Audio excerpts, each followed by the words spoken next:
book, which is open in the hand of the angel, which standeth upon the sea and upon the earth. And I went unto the angel and said unto him, Give me the little book. And he said unto me, Take it and eat it up, and it shall make thy belly bitter, but it shall be in thy mouth sweet as honey. And I took the little book out of the angel's hand and ate it up, and it was in my mouth sweet as honey, and as soon as I had eaten it, my belly was bitter. And he said unto me, Thou must prophesy again before many peoples and nations and tongues and kings. Now, that's talking about John, right? So John is back. And John is getting ready to curse out these people all over again, all right? Now, this is what the angel said before he ate the book. The book represented the representation of the Bible itself, all right? He said, here, take this book and eat it, because when you eat it, it's going to be sweet in your mouth, but when you digest it, it's going to be bitter in your belly. Well, that goes back to what we were reading in Matthew the 13th chapter. Matter of fact, let's go back to it. Let's read it word for word. This is the seed that fell on stony ground. Go ahead. All right, this is Matthew 13, verse 21. The water. Yet hath he not root in himself, but dureth for a while. For when tribulation or persecution ariseth because of the word, by and by he is offended. Yeah, because when he first receives this word, he's happy, you know? Like they used to watch us on YouTube. I got to come down there. I got to meet you guys. I got to, you know, it was like the new thing to be with. But then after you get into this thing, after you go in there, after you get into this thing, after a while, the thrill is gone, you know? It's lackluster, you know? And at first it's all exciting. It's wonderful, you know? It's stylish. It's the thing to do. It's the latest trend. Be an Israelite. Call the white man the devil. That's like a fashion thing. But then after a while, you're doing it. Nothing changed. You lose your job. Your woman, you break up with you. Your mom's talking shit about you. Somebody done saw you on YouTube. There's no applause. You know, you get the hard way to go. All right. You go in there thinking you want to be a top general in 3 weeks. You know. Yeah, you got guys in the camp that want to run the whole camp, man. They think they know everything, man. It ain't about, you can't learn these scriptures. It's not just about memorizing scriptures. You got to live these scriptures, all right? So a lot of them guys are falling off because of that. Because it was sweet in their mouth, now it's bitter. They feel stagnant, you know? You got something? Go ahead. This is Ecclesiasticus 6 and 18. My son, gather instruction from thy youth up, so shalt thou find wisdom till thine own age. Come unto her as one that ploweth and soweth, and wait for her good fruits. For thou shalt not toil much in laboring about her, but thou shalt eat of her fruits right soon. She is very unpleasant to the unlearned.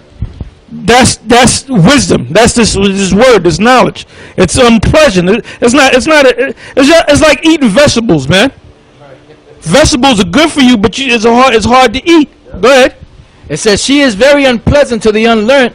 He that is without understanding will not remain with her. She will lie upon him as a mighty stone of trial, and he will cast her from him ere it be long. In other words, when you come into this truth, and you really and you're really not of the chosen, elect, this thing becomes a burden to you, man.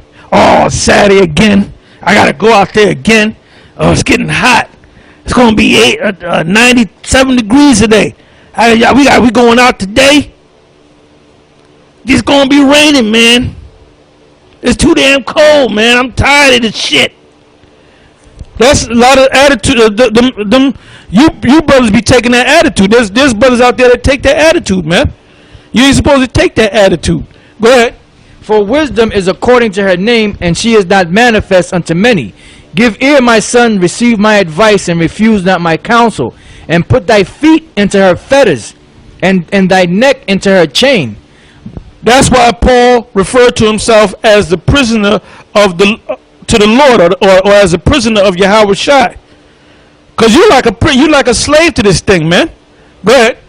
Bow down thy shoulder and bear her, and be not grieved with her bonds. Come unto her as with thy whole heart, and keep her ways with all thy power. Search and seek, and she shall be made known unto thee. And when thou hast got hold of her, let her not go. For at the last thou shalt find her rest, and that shall be turned to thy joy. Then shall her fetters be a strong defense for thee, and her chains a robe of glory. For there is a golden ornament upon her, and her bands are purple lace. Thou shalt put her on as a robe of honor, and shalt put her about thee as a crown of joy. My son, if thou wilt, thou shalt be taught, and if thou wilt apply thy mind, thou shalt be prudent.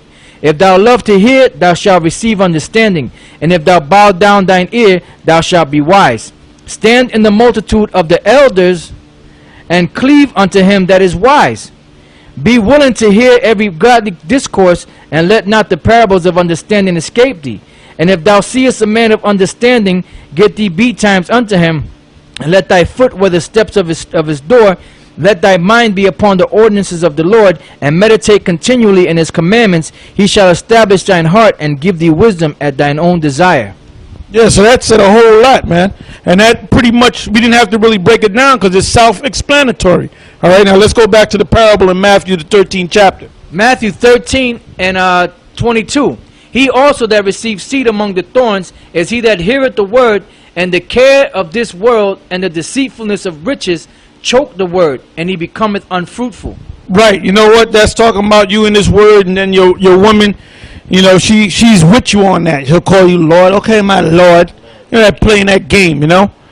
And whatever you want, what that woman say, whatever you like. That's all. First of all, your woman is nothing but an actor, okay? She is nothing but an actor, okay? All that Lord stuff is nothing but an act. So you come into this truth, and them spirits will work on your woman to mess with your ass, to give you an ultimatum. Look, you're going to have to give me a Saturday. Look, you're going to have to do this. Well, my sister's going to get married. You got to be at the wedding, you know? Well, we going to great adventures, all right? And we going to stay out there. We going to this place for the whole weekend. We going to the Poconos, all right? So you got to come. So 2 weeks ago, her sister had a wedding. You had to go there and wear a damn tuxedo looking like a damn penguin, all right? Then 2 weeks later, you got to go to the goddamn Poconos because she want to relax. Then she gets her vacation 2 weeks off, so she work it out to make you get your vacation. So about a month later, you go on 2 weeks. Nigga, the most I ain't dealing with a nigga like you, man. Go ahead. You put your woman before the Most High. That's broken down in math in 1 Corinthians the 7th chapter. Matter of fact, go to the 29th verse. Scripture said, "They that have wives be as though they had none." Now, why would I have to go and break that down? That's plain. I don't got to break it down. It's something. Some scriptures are self-explanatory. Brother, could you break that down for me, brother? I can't seem to get the understanding of that. Go ahead. 1 Corinthians 7 and 29. But this I say, brethren, that the time is short. It remaineth that both they that have wives be as though they had none. If you do have a wife, you ain't going to really be all into your damn woman, man. Because you into this. And it may come down to a point where you might have to leave your wife, or your wife will leave you. So you got to keep it moving. Go ahead. And they that weep as though they wept not. And they that rejoice. Right, you ain't got time to be depressed. Go ahead. And they that rejoice as though they rejoice not. And they that buy as though they possess not. And they that use this world as not abusing it, for the fashion of this world passeth away.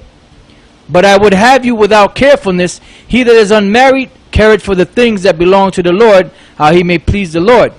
But he that is married careth for the things that are of the world, how he may please his wife. There is a difference also between a wife and a virgin. The unmarried woman careth for the things of the Lord, that she may be holy both in body and in spirit. But she that is married careth for the things of the world, how she may please her husband. And this I speak for your own profit, not that I may cast a snare upon you, but for that which is comely, and that you may attend upon the Lord without distraction.